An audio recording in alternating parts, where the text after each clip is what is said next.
সারা দেশ যখন মাগুরা শিশু আসিয়ার মৃত্যুতে শোকাহত সেই সময়ে আরেকটি ধর্ষণের ঘটনার জানাজানি হলো।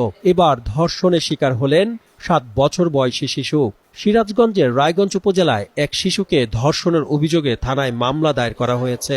বৃহস্পতিবার রাতে নির্যাতিত শিশুটির বাবা বাদী হয়ে ধর্ষক মোহাম্মদ আলী নামে 15 বছর বয়সী এক কিশোরকে আসামি করে রায়গঞ্জ থানায় একটি মামলা দায়ের করে। জানা গেছে, নারুয়া গ্রামের আব্দুল আলিমের বাড়িতে শিশু যত্ন কেন্দ্র রয়েছে। রবিবার সকালে সেখানে ছোট ভাই বোনকে রেখে আসতে যায় নির্যাতিত শিশুটি। এ সময় আব্দুল আলিমের ছেলে মোহাম্মদ আলী শিশুটিকে কৌশলে নিজ ঘরে ডেকে নিয়ে শারীরিকভাবে নির্যাতন করে।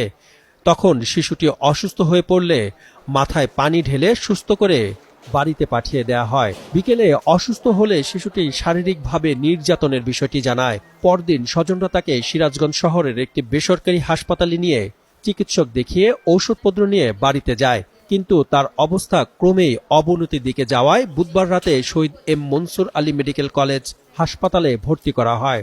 সঠিক প্যাড আর সঠিক তথ্য দিয়ে এসব সামলে নিব এক হয়ে। Monalisa sanitary napkin.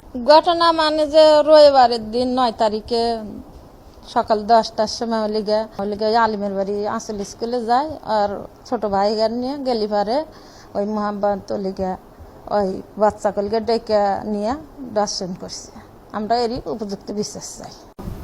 এই চলে গেলে দর্শন করছে, এই চলে বলে ওই যে ফ্ল্যাটের ভাঙছে, ভাঙার পরে এলো গা আবার মাও যায় এলো পরে আগের দিনের ঘটনা হয়েছে বাবা নাই কেউ বাড়ি, তাহলে এখন কেউ ঢুকি হইব না। আমরা আমাকে ডেকে নিয়ে আসলে হারে ব্যাগকে কইলো যে ওই বাড়ি যায় বিচার চাই আসি। বিষয়টি জানাজানির পর বৈষম্য বিরোধী আন্দোলনের নেতৃবৃন্দ হাসপাতালে ছুটে যান। এ সময় তারা ধর্ষককে দ্রুত গ্রেফতার করে শাস্তি নিশ্চিতের দাবি জানান।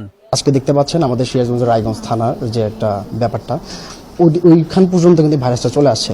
কালকে আর দেখা যাচ্ছে আমার বাসায় চলে আসবে, আমার বোন আক্রান্ত হতে পারে এটাতে। তো আমরা চাচ্ছি এই ভাইরাস যারা স্প্রেড করতেছে তাদেরকে আমরা পুরোপুরি নির্মূল করতে।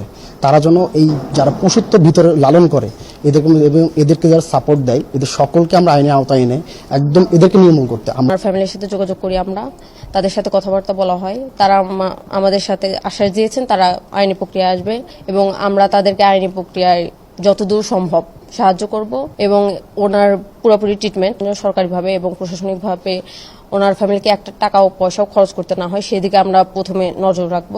Sirajganj Shahid M Mansur Ali medical college হাসপাতালের দায়িত্বরত চিকিৎসক বলছেন, বর্তমানে শিশুটি আশঙ্কামুক্ত হলেও তবে মানসিকভাবে সুস্থ নয়।